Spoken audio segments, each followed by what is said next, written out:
Assalamualaikum warahmatullahi wabarakatuh, sahabat Islam semuanya. Sesudah Nabi Muhammad SAW wafat, ternyata banyak barang peninggalan beliau yang masih tersimpan dengan baik. Di antaranya adalah pedang. Sejumlah pedang tersebut menjadi saksi bisu perjuangan beliau dalam menegakkan ajaran Islam.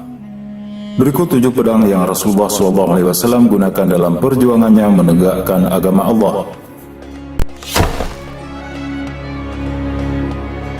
Pedang ini dikenal dengan nama Al-Ma'thur Al-Fijar. Pedang Al-Ma'thur merupakan pedang yang diterima Rasulullah SAW sebelum beliau menerima wahyu pertamanya. Pedang ini juga merupakan warisan dari ayah Rasulullah SAW, yaitu Abdullah.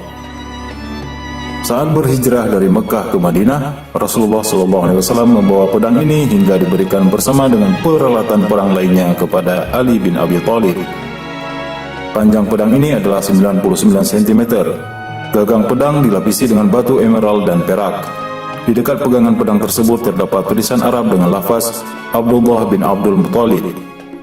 Saat ini pedang ini bisa dilihat di Museum Topkapi, Turki.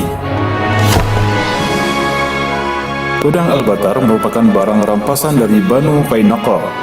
Pedang ini disebut sebagai pedangnya para nabi.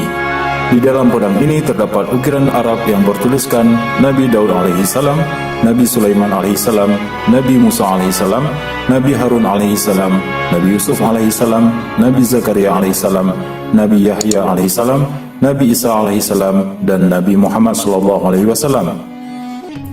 Di dalam pedang ini juga terdapat gambar Nabi Daud alaihissalam ketika memenggal kepala Goliat. Panjangnya sekitar 1 meter.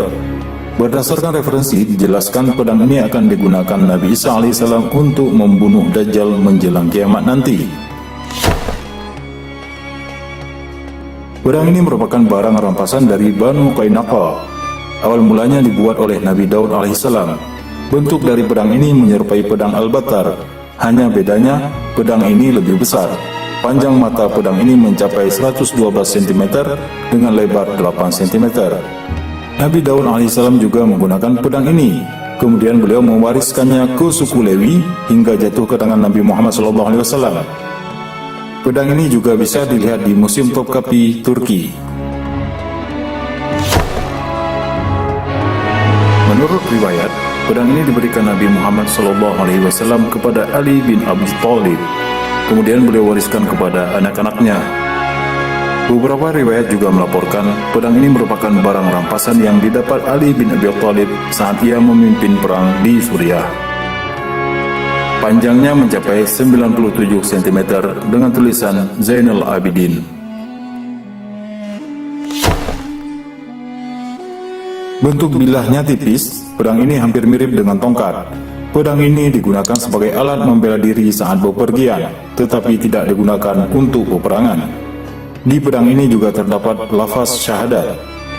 Panjang pedang ini mencapai 100 cm dengan wadah yang terbuat dari kulit hewan yang dicelup untuk melapisi pedang ini.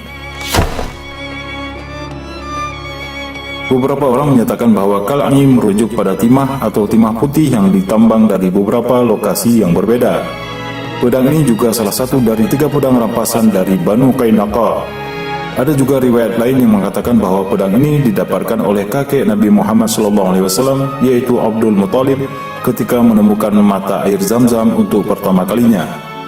Pedang ini memiliki panjang 100 cm dengan ukiran dalam tulisan Arab yang artinya, ini adalah pedang mulia dari rumah Nabi Muhammad SAW, Rasul Allah.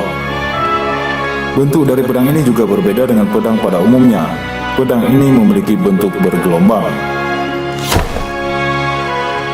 Inilah pedang milik Rasulullah SAW yang paling terkenal. Pedang ini mulanya dipegang oleh Nabi Muhammad SAW, kemudian beliau berikan kepada Ali bin Abi Thalib. Pedang dengan 2 ujung mata ini merupakan simbol jihad dan perjuangan Ali bin Abi Thalib. Sewaktu perang Uhud, Ali bin Abi Thalib merupakan orang yang paling gigih mempertahankan Nabi Muhammad SAW hingga terdengar suara malaikat Jibril yang mengatakan, "Tiada pedang selain Zulfikar, tiada pahlawan selain Ali." Itulah 7 pedang milik Rasulullah SAW yang masih ada hingga saat ini sebagai salah satu bukti perjuangan beliau dalam menegakkan agama tauhid. Wallahu a'lam bissawab.